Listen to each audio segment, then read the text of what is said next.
Yeah, man, it's big. The Pac-12. I feel like, in my opinion, it was the toughest conference this year. All around. We had at one point in time eight teams ranked in the top 25. So I feel like that speaks for itself. We had a lot of competition, a lot of good opponents. Each and every week. But we're blessed to be able to come out on top and to be sitting here at this stage today. Super blessed and man, just super excited for the opportunity. Over here. So every college football player dreams about getting to this stage.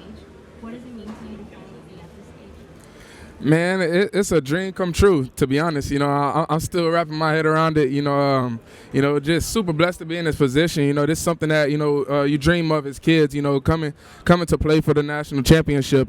For us to be here right now.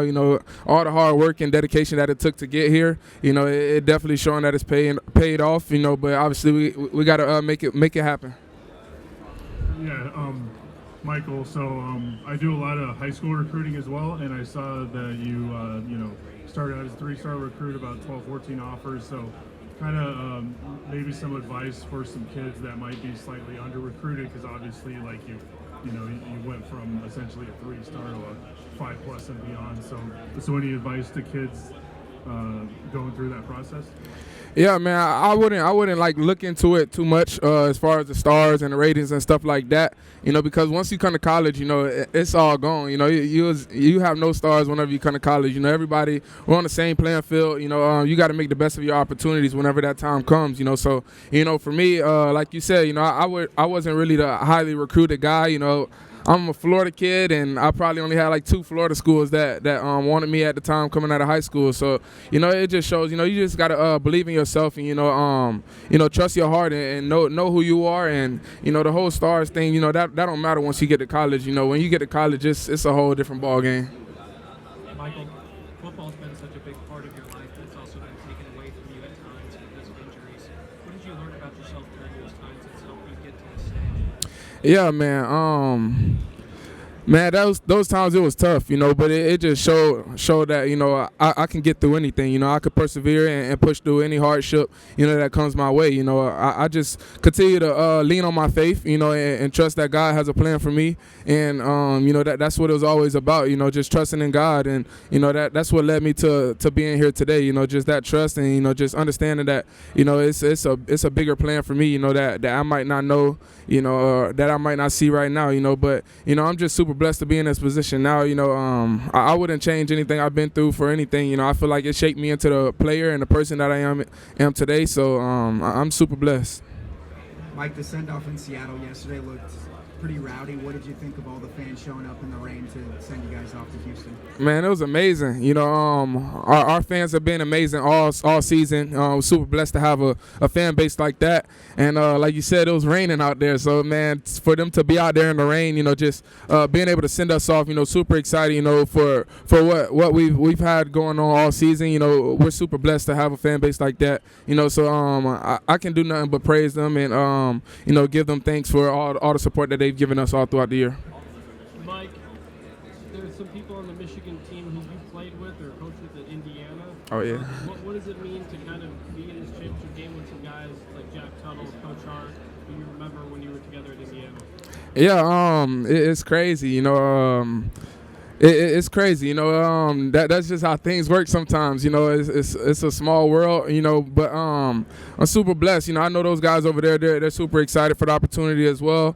Tuttle, he was always a great person, a great player, to me, and we had mutual respect throughout the years. We still were keeping in contact, wishing each other luck all the time, so I'm super excited for him, Coach Hart, him as well, just his buy-in whenever he was at Indiana. I feel like he was an amazing coach, and he got a good group over there at Michigan as well right now. So he's been doing good too. So super excited. Hopefully I get to see those guys. Say what's up.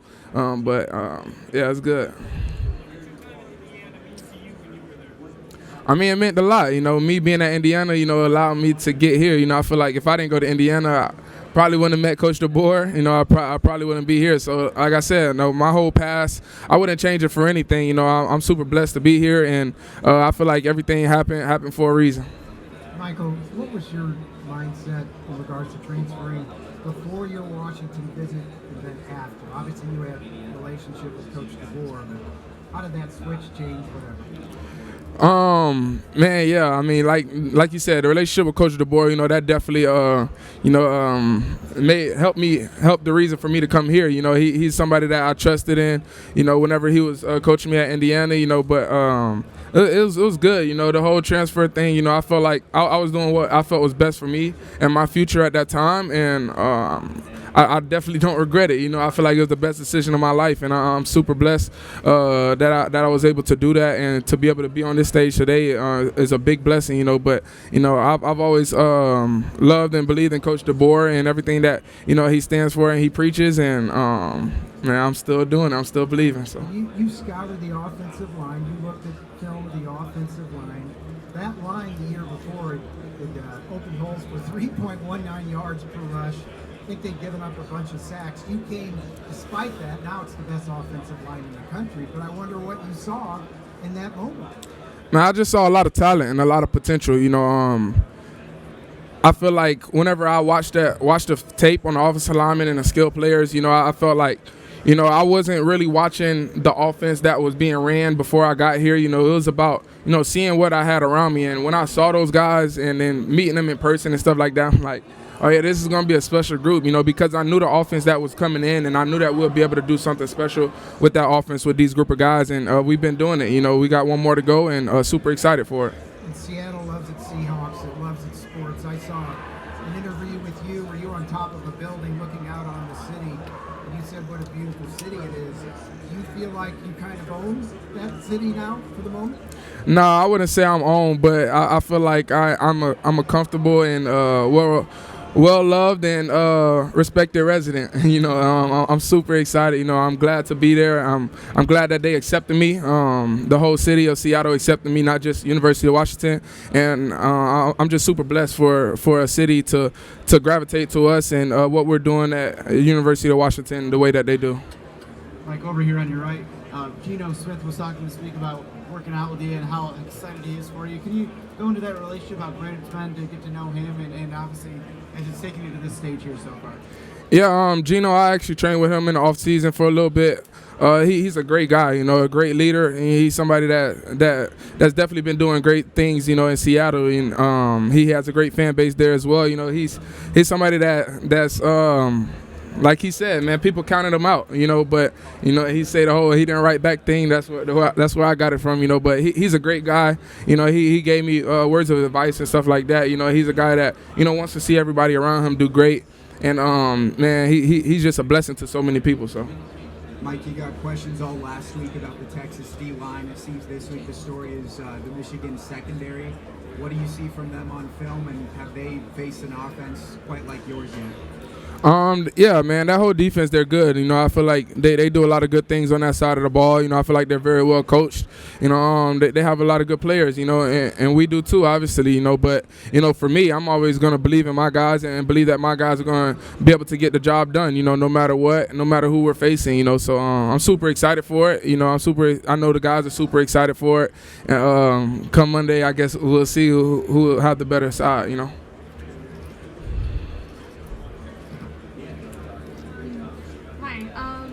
So reflecting on your time in Indiana, how did Coach Allen impact you, and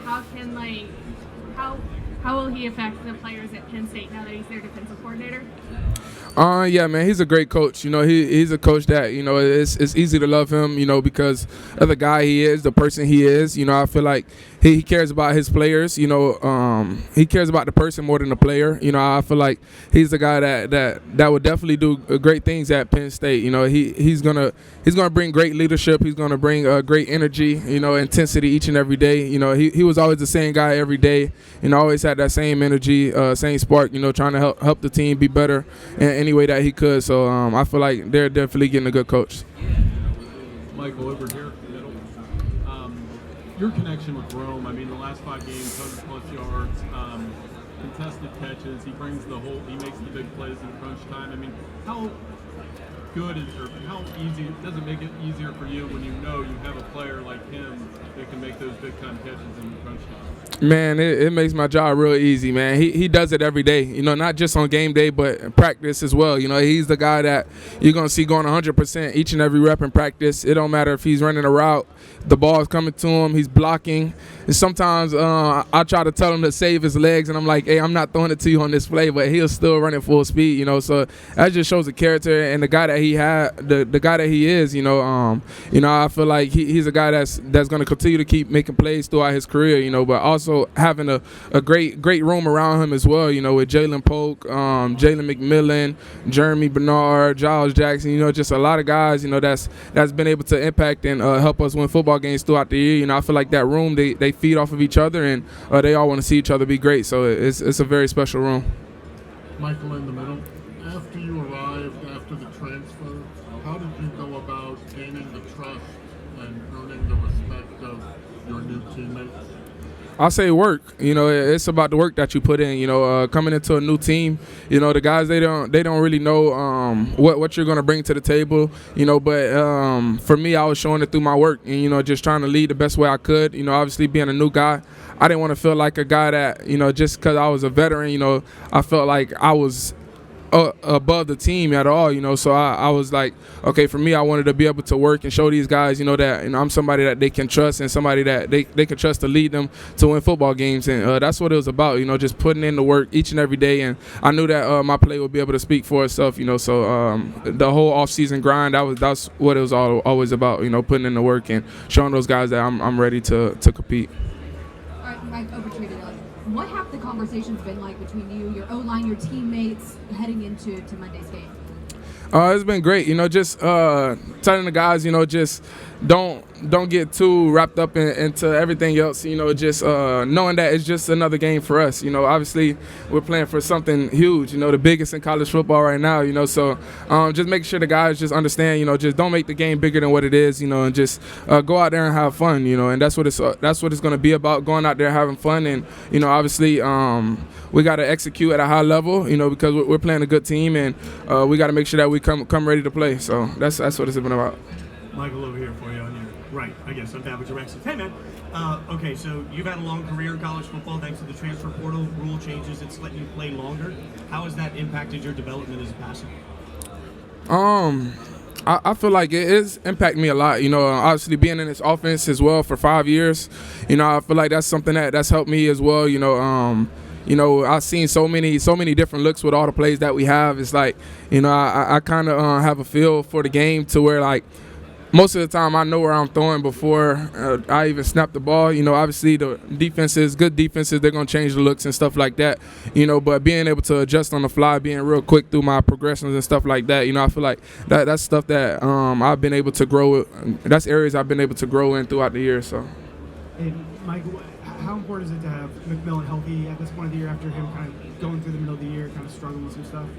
Oh man, it's very important. He's a guy he's a game changer. He's a guy that's gonna come in and make plays, all throughout the game. And he always tells me, "Hey Mike, I'm open." And he's always like, "Hey, I'm open. I'm always open. Just find me." So just have somebody like that, he's definitely a game changer. It's just with him and then Jalen Polk and Rome on the field at the same time. It's like, you can't really double anybody, on our team, because you got two other guys that's on the field that's going to be able to make big-time plays, and our tight ends have been doing a heck of a job as well, so it's like, to be able to have that depth in that room and Jalen McMillan being back, it is definitely special. How much do you guys talk about legacy and how this team will be remembered as a group? We hit on it sometimes, but we don't want to get too caught up in just talking about it. We want to go out there and show it and do it, So, we hit on it, but at the same time, we got to continue to show up come game day, and it starts with practice and the way that we go about each and every day, each and every situation. Just going in with the intensity to go out there and just prove ourselves right. Not really. I don't really say prove prove the naysayers wrong. You know, I feel like just proving us right because, you know, at the beginning of the season, the first thing I said was I wanted to win a national championship, you know, and we have the opportunity to do that. You know, everybody else, you know, we've been underdogs for like the past 4, 5, 6 weeks now, so it's like just continue to prove ourselves right. We know the talent and the team that we have. We just got to go out there and show it. Mike, looking back to the COVID season, obviously you were on a different team. Michigan was a totally different team. But how have you seen yourself evolve in the time since you last played Michigan?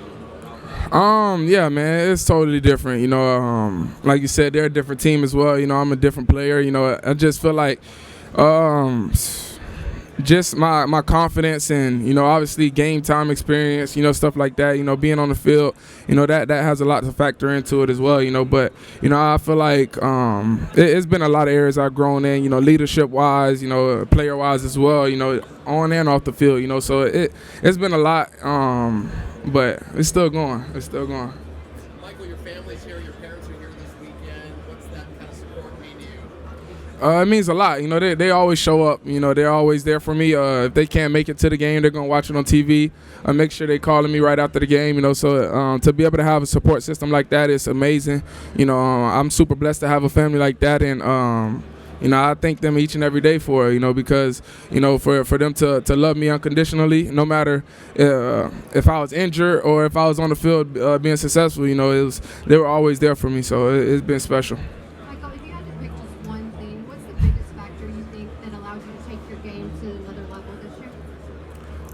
Just confidence and I feel like just everybody around me. You know, I feel like being the second year with this team, you know, in this offense, you know, it's definitely elevated us to new heights. You know, last year was our first year in the offense. Not my first year, but everybody else's first year in the offense. But, you know, for everybody to come back and to be able to, you know, gain more experience, gain more knowledge, you know, with the offense and stuff like that, you know, it's definitely been special.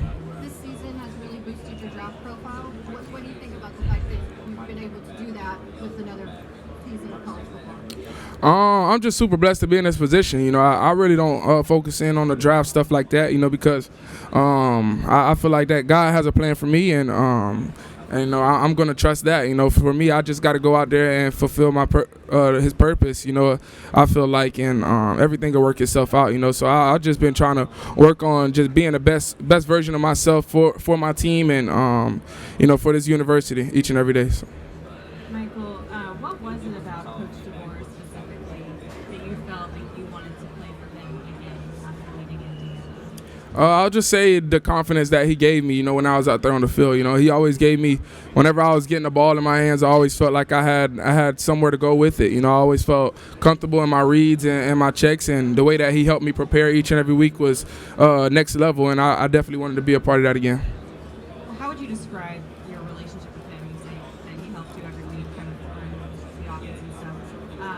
And then when you got to Washington, did you guys just pick right up where you left off?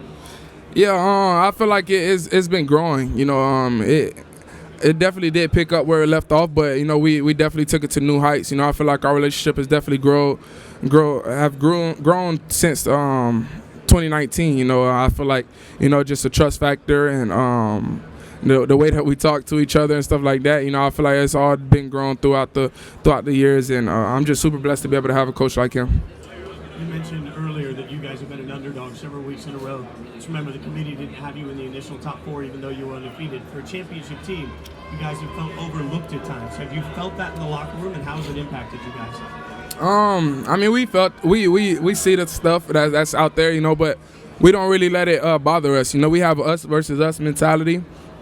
That's been kind of like our motto all year, you know, us versus us, you know, because we know that people might not believe in us, you know, but, you know, for us within our doors, within our team, you know, we got to have that understanding that, you know, nobody can shape our future, you know, only we can, and, you know, that's how we go about each and every day. We know that it's not always going to be perfect. People are not always going to be on our side, you know, but as long as we got each other, you know, that's all that matters.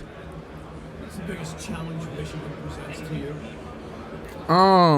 The biggest challenge, you know, I just feel like they're a good team. You know, they do a lot of great things. You know, as far as biggest challenge, you know, most of the time you don't really notice that until you get in the game, because on film things look a lot easier until like the bullets are flying right there in your face, and it's like, okay, you got to adjust on the fly and stuff like that, So I guess we'll see.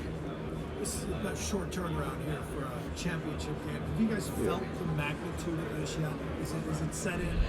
Yeah, man, it's definitely been setting in, but like I said, man, it's surreal. I feel like, for me, it's still like it's a dream come true, and it's something that, I'm still wrapping my head around. It's like it's crazy to be in this position. Especially going through the things that we've been through as a team, the things I've been through as a person and a player as well. It's definitely make it much more special. Michael, Michigan's defense sacked Milroe, Alabama 6 times last week, and you don't get sacked very often at all. Are you interested to see how that matchup unfolds, your offensive line against their defensive front? Yeah, I'm very interested to see. I feel like Michigan's defense, they definitely presented a lot of problems for Alabama, and I feel like they caused a little bit of confusion with their protection calls and stuff like that. I saw they have guys that can win in the pass rush for sure, one-on-one matchups and stuff like that, but I feel like watching film, most of the sacks and stuff came from, just bad communication by the offensive line and the quarterback, whoever makes the protection calls and stuff like that. So for us, all week, it's like, making sure that I get the guys in the right protection call, because obviously we got Joe Moore award winners, in front of me, and, as long as I get those guys to the right people, blocking the right people, I feel like we'll be great. One of the things that stands out to me about your play this year, high-level quarterback, you have to use timing, accuracy, back shoulder balls, maneuvering in the pocket. How do you get good at that as a quarterback? Repetition. I just feel like, just the trust that you have and that you build with your teammates, each and every week. It started since day one, since I first stepped on campus, it was my first day there, and the guys are hitting me up like, hey, can we get a throwing session in tomorrow, which was my second day, and I'm like, yeah, let's go. So, it's just the trust and the belief that we have in one another, and just understanding that, everybody on this team wants to be great, and they want to see each other be great as well. We don't have any selfish guys on the team, so, I feel like that's what makes it so much more special, because I know that, I can give the ball to anybody, and I don't have people coming to me like, hey, I want the ball, that they want to see each other be great. So it's been special. Was there a moment this season that you guys had, whether it's the win against Oregon or USC or fall camp, where you guys had an epiphany? It's like, holy cow, we can actually get to the Natty and beat the contenders in this? Not really. I feel like we've been taking it one game at a time, 1 week at a time, 1 day at a time, just making sure that we handle business each and every week, so that's what it's been about. We knew that we had the opportunity to be able to be here, but at the end of the day, we got to win the game that's right there in front of us, so we weren't really focused in on, we have a chance to get here. It's like we got to do whatever it takes to get here. You guys have been playing high-stakes games for these last 2 months, and you've let 3 of your last 5 games have been determined by 3 points or less. How do you guys avoid burnout and stay focused when you guys have been pressured so much in the face of the last time? Man, I just feel like just our trust with one another. I feel like this team is so close, and we have a bond that's so tight, to where like we trust the guys next to us, so we play a lot of complementary football as well, just offense trusting defense to get off the field and get us the ball, defense trusting us to put points on the board. I feel like that's what it's been about, and we've been doing a great job with it. I feel like this team does an amazing job, finding ways to win, and that's what it's all about, just doing your best to find a way to win, and that's what we've been able to do all season. Hey, Mike, you see online, especially on social, some of the guys that have been around 5-6 years get a lot of jokes, especially Bo Nix. You get any jokes like that from your teammates, or people calling you the old man or anything like that? A little bit, not much, not much, but you'll hear it sometimes. I'll hear it sometimes. It's funny. I apologize if you've already been asked this, but having played in the Big Ten before, is there anything that you could take from any of the games against Michigan? No. It's been quite a few years, since I played them, so it's not really nothing that they did in 2020 that would carry over to this year, I would say. Obviously I feel like they're a physical team, they're a tough team, and they're gonna do a lot of good things. You know, they're going to make plays, and we're going to make a lot of plays as well. You know, so it's just about, you know, just staying locked in throughout the game, and, you know, just understanding, you know, that we have another opportunity after each and every drive. So just doing whatever we can to make sure we get points on the board, and that's getting in the end zone, you know. It's best on best, Washington offense, Michigan's defense. Does that maybe amp you up a little bit, knowing that you get an opportunity to go against one of the best defenses in the country? I'm always amped up, you know, for every game. You know, it don't matter who we're playing. You know, I'm super excited, you know, especially going through what I've been through. You know, I'm just always super excited for the opportunity to be able to, you know, be out there with my brothers, you know, and be available for them, you know. So I'm always excited for the games, and it's going to be a great matchup. Michael, I'm curious how you think every program's had to figure out how to navigate NIL and the way they're going to play it. And how do you feel Washington's done as far as, like, it sounds like they're, you know, we're able to keep the culture in the locker room intact, you know, even with, you know, the influx of the money and all that. How do you think they've been able to do that in the way they've structured it? We have a program we got. It's called Montlake Futures. You know, where they help us with NIL and stuff like that. You know, they help all athletes throughout the school. You know, not just football players. You know, but they do an amazing job. You know, just giving people opportunities to be able to, you know, have that opportunity to get NIL deals and stuff like that. You know, so it's been pretty evenly disputed. So I feel like they do an amazing job. You know, and just the coaches do an amazing job of just make sure that's not the focus. You know, the focus is winning football games, and once you win football games, you know, and you're doing good, you know, that's when the opportunity and stuff like that come, you know. So, you know, for us, we know that it's about winning football games, and those opportunities will come and they'll present itself whenever it need be. So it's a lot of guys on our team as well, you know, that's just all about that as well, you know, just all about winning. And, you know, once you make it about the money piece, is the love for the game, and, you know, the team camaraderie. I can't even say that. Camaraderie. I ain't gonna say it again. Camaraderie. I'm from the South, so I got a little slang. It's kind of, but yeah, man, it's very tight, you know, within our team. So it's been okay. That's partly because Washington isn't going out and, like, bidding a lot of money on high school kids, right?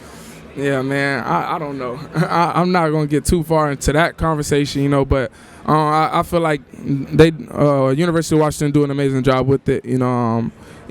So I'm just super excited, you know, to be on the team. You want to win regardless of the year, but your thoughts on being the last Pac-12 team standing, the last conference champion?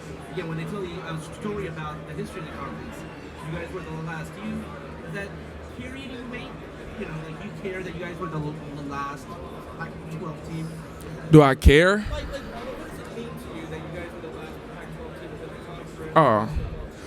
Oh yeah, man. I mean, it means a lot. You know, obviously, it's something that you're gonna remember for the rest of your life. You know, but just super blessed to be a part of the conference. You know, we had a dominant conference, you know, all year. You know, had a lot of great teams. You know, always was playing good teams each and every week. So I'm super blessed to be a part of it, and, you know, for it to be the last one, you know, it's sad.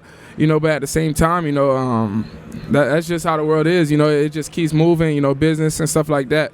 You know, that's stuff that we can't control. You know, the only thing we can control is what we do come game day and each and every day, you know, to prepare for it, you know. So, man, I'm super blessed, you know, super glad that we were able to win the last one, though, obviously. Yeah. Mike, this might be going way back, but you played against this Michigan defense before, back in 2020 when you were at Indiana. What do you remember about that game and facing them? Well, I wouldn't say I played this Michigan defense. You know, it was a whole different team. They were a different team. I'm on a different team. You know, so I wouldn't say I can really take much from that game and look at it to help with this game. You know, because it was totally different. COVID. You know, that year Michigan they weren't where they wanted to be at that time. You know, I think they had multiple losses that year. So. The past 2 or 3 years, they've been winning. You know, they've been winning a lot, and you know, that's what led them to be here. You know, that's a good team over there. You know, so I'm super excited for the opportunity, and I know that they're going to be super excited as well. And it's going to be a great matchup. You guys have been one of the best scoring offenses in the country. This is the best scoring defense in the country. What challenges do they present to you guys? As far as challenges, I kind of said that it's like I don't know. You know, I feel like they do a lot of great things on that side of the ball. I feel like they're very well coached, and I feel like they're gonna come ready to play. You know, but at the same time, you know, just watching it on film and being out there on the field is two totally different things. You know, on film, you know, it can show challenges that they face, they give to other teams. You know, but those other teams, you know, you might not think that they're the same team that you have. You know, so it's like those challenges, you know, most of the time show up during the game, you know, so I guess we'll see. Yeah, Mike, hey, at the end of the Apple Cup, you know, 4th down, you guys go for it there. What was your thought when they called that play into you? Because it was an aggressive situation. It's kind of what you guys have been doing all year, but the stakes couldn't have been any bigger, and you guys were still going for it there. Yeah, this just shows the trust and confidence and belief that this coaching staff have in us as players. You know, that's a play that we've been repping all week, and we were just waiting for the right time to call it, and it was perfect timing, and we executed at a high level. You know, so it just shows the trust that this team has with one another, and obviously the coaches have in us. So, do you love how just aggressive they call for you in some of those situations that you guys have come up throughout the season? Yeah, man. Coach Grubb does an amazing job, you know, with our preparation and make sure that we're locked into the details and super ready and excited to play, you know, each and every week. So it's been good, you know. So it obviously comes from, you know, just belief and trust in us, and obviously that's something that you got to build. You know, you got to build that trust in that relationship with the coaches, and I feel like this team has been doing an amazing job doing that. So we're super blessed. Super blessed. Hey, Mike, obviously you knew Coach DeBoer, but what was it like getting to know Coach Grubb and kind of developing that relationship with him and learning his coaching style and his tendencies and all that? Yeah, it was great. You know, Coach Grubb, he's an amazing guy, you know, amazing coach, obviously.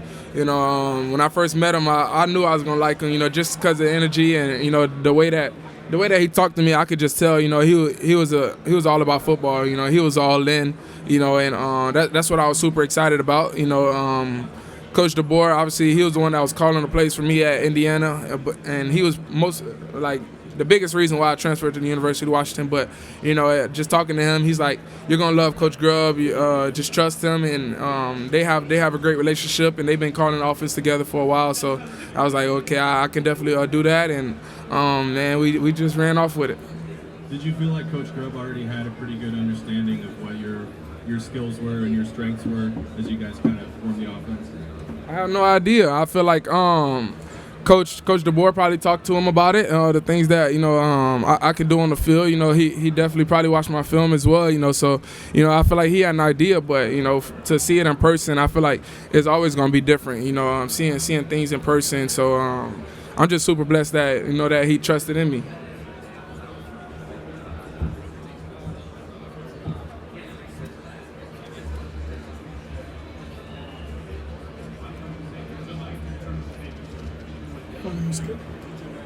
What do you think is the key things they're going to need to beat Michigan? Quickness or the brute force to beat Michigan? You're gonna need it all. You know, they're a really good team over there, and they do a lot of good things. You know, so you know, I feel like the biggest thing is just executing.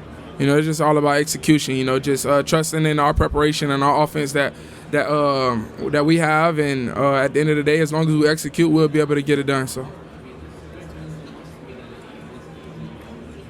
With all you've been through throughout your career at Indiana, now at Washington, whenever you look around and see all that you're experiencing right now, does it kind of feel like all the hard work's paid off and all the trials have been paid off?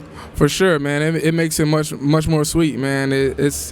I've been through a lot, you know, but I'm super blessed to be in this position, and I wouldn't change anything that I've been through for nothing, you know. So I'm just super excited and super blessed to be in this position.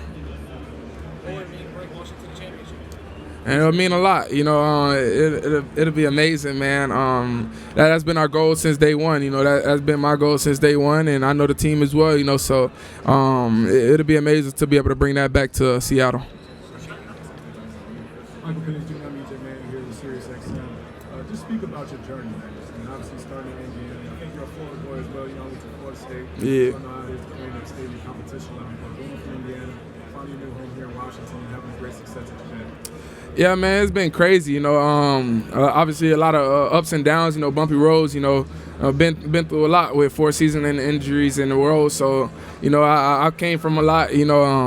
Like you said, playing in Florida, it teaches you toughness for sure. So I've been through it. I've been through tough situations before. So I knew that whenever I was going through those situations, I knew I'd be able to come out on top of it. But man, I'm just super blessed to be here today on this stage, playing for the national championship with this team. And I feel like everything that I've been through shaped me into the person and the player I am today. So it's been good. Like one of my favorite things about watching and studying on tape, man, you feel a friendly football. Obviously you can stretch it down the field if you have to, but even just intermediate routes, the balls to Dylan Johnson out in the flat, you put in a spot where you can catch and run. How important is it to you to have that type of accuracy? Man, I feel like it's very important because that allows run after the catch. That the ball placement is extra yards. That's how I look at it. If I throw the ball behind somebody, he got to turn around. He's losing yards. As he's wasting time. So I just try to get the ball in the guy's hands. In a good spot. Depending on the route. To help them be able to get the yards after the catch because all those yards matter. What goes into the relationship with these receivers? You got 2 guys over 1,000 yards receiving. I'm sure they all probably like, hey, appreciate that, brother. But you also got McMillan. He comes in after a couple injuries, still being able to be super productive. So what goes into that relationship during the week of practice? So you guys can perform on the weekends. Man, I just feel like just the trust that we have, not just on the field, but off the field as well. I feel like we built that since day one, since I got there. And those guys that I could trust, and they know that they could trust me in any situation, So it's definitely something that's been built, But those guys work extremely hard, each and every day in practice. They're going to give 110%, each and every rep, So I have no, I just know that they're going to do it come game day, So I'm just super blessed to be able to have them on my team. So, yes, sir. Appreciate it. Hey, Michael, when did you start doing that? When did you start doing that little sidearm flip that you do that seems to really work for you? Did you come up with that, or have you always done that? What do you mean? Oh, man, I don't know. I've been doing that since I was 10. I don't know, since I started. That just happened. That's just playing the game. It just happened. It's not something that I'm like, oh, I want to do this play. It works. It's just playing football, man. and are there advantages to being a lefty? What do you like? I'm not a pitcher in baseball, So I don't know. It's different, with other sports, But football, I don't feel like it's an advantage, disadvantage. I don't think so.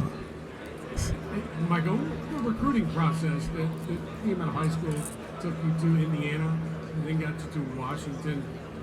What's the journey been like from when you senior in high school to where you are right now? Ups and down battles of prevention where you are at. It's been tough, a lot of ups and downs, but obviously I feel like it was all worth it. I feel like everything I've been through shaped me into the man and the player, the person I am today. So I'm super blessed, for it all. I wouldn't change it for anything, but man, I'm just super excited, for the opportunity that I have right here in front of me, and super excited to be able to do it with my brother. So. Is it true that former Tennessee staff didn't really have belief in you that you could get it done? Yeah, they took my offer. They did take your offer? Yeah. Yes, sir. Like, you've been in college now for 6 seasons, I think. Is that right? Yeah, that's my 6th.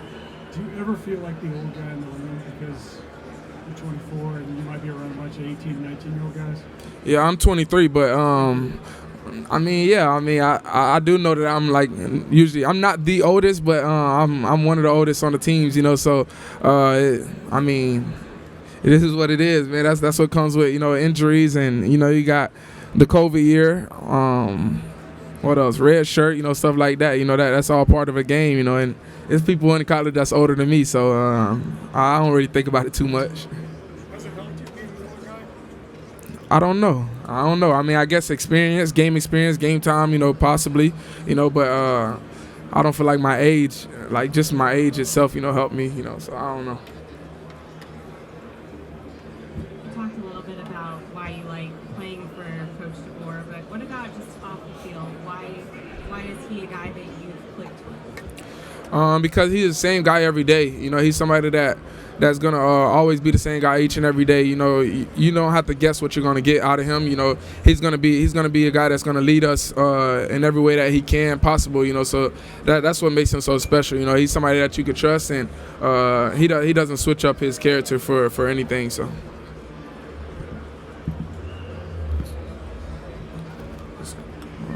Michael, I am gonna follow up on that. What I asked you previously. Did that give you, when Tennessee did pull your offer and everything was trending that way? Did that give you what kind of extra motivation did that give you coming out of high school to go prove yourself in Indiana, have the opportunity to go play at Washington, but things play out in life? So what did that decision from that coaching staff instill in you? I wouldn't say it did anything. You know. At the moment I didn't understand it, you know, but at the same time, you know, I knew the skill sets that I had, and I knew that, you know, I was going to be able to find a way to be successful wherever I went. So I don't look back on that and like, oh, I got you. Like, it's nothing like that. You know, it's like for me, it was just always trying to do whatever I can to help whatever team I was on win football games. You know, it didn't matter where it was, you know, as long as somewhere where I felt confident and somewhere where, you know, the team trusted me. Michael, you've had a lot of college football accomplishments, and breaking the Michigan's 24-game win streak over Indiana has probably got to be real high in your memory banks, in your accomplishments. Would you say? I don't know. It was a long time ago, you know. I didn't even know the whole 24-game win streak thing, you know. I was just playing football, you know, but it's a whole different team now, you know. The team that we're preparing for now is a team that's playing for the national championship just like us. You know, I think that was like a 3 or 4 loss Michigan team that year. You know, so it's a totally different team. But anytime beating Michigan's a big deal for anybody who doesn't. You said what? Anybody who beats Michigan, it's a big deal. Yeah, I mean, I guess so. I mean, I don't know. You know, it'll be a big deal beating them this time, you know, because it's the national championship. So that's what I'm worried about. Mike, it seems like you got the entire city of Tampa behind you as well. How much pride do you take in coming from that area, and what would you say that Tampa Bay Tech did for your football career? Yeah, just growing up, I grew up in Dade City, like 30 minutes outside of Tampa. You know, moved to Tampa in high school, you know, but I've always had love and support from both cities. I feel like my dad, he's a guy that set that just that love and that support in Dade City, you know, because he was a well-respected player and coach there, you know, whenever I was growing up. And then moving to Tampa, you know, I feel like I had to make a name for myself. You know, it's a city that's right up the road, you know, but at the same time, you know, it's two totally different worlds, you know. When I was in Dade City, like in Florida, I'm gonna be honest, in Florida, you don't really hear outside of your city much. Like, if you don't really go outside of your city, you know, I wasn't going to Tampa, you know, I wasn't going to Miami and spring break and all that. It's like I got all that here, you know, and so like I can speak for Dade City, you know, it's a small city, so it's like everything was right there, you know, so that's all I knew. All I knew was Dade City, you know. Then moving to Tampa, you know, I had to adjust to that, you know. So I have a lot of support and a lot of people that seen me at a young age, you know, growing up and coming up and shaping into the person I am today. So I appreciate that support always. Michael, Troy told me that it wasn't until week 11 last year that you told the team your full story. Why was that the right time, and why did you wait that long to kind of have that conversation with him? I think he's talking about a totally different situation. You know, I feel like everybody knew about my injuries and stuff like that. You know, he's talking about more personal stuff that I'm not going to really get into right now, you know, but I think he's talking about a time in a chapel session. But it was just the time presented itself, and, you know, our chaplain, he asked us if anybody had anything to say, you know, to tell their story, their testimony and stuff like that. And, you know, I feel like it was the right time for me to do it, you know, just trusting, you know, just knowing that I had a team that trusts me and a team that I trusted as well. With the injury, how did you keep the confidence that 1 year you would get the chance to not have to deal with that, you would get a full season? How did you keep mentally strong every year? Yeah, just trusting in my faith, just trusting that, God has a plan for me, a plan that I might not see right then and there, but plan for hope in the future, so I actually got that tatted on my arm, so that's what I live by, and if I'm going to live by that, I got to live by that each and every day, whenever times get hard, I can't change up, I just got to continue to lean on my faith even more. Huh? I just got that tat like 2 or 3 years ago, but I feel like it was perfect for me, but it was always a verse that I've always known. Michael, for you guys, who handles protections for you, and how have you worked on some of the stunts and twists that Michigan posed, especially Alabama? What was the first part? Who handles protection? Who handles it? Oh, I mean, within me and the offensive line coach, we go throughout the week. We do so many different protection, drills and stuff like that. Each and every day. To help us be ready and prepared for the game. But when it comes game time, it's all on me. So if you see somebody coming free, it's probably my fault, because my O-line don't really let people come free. So.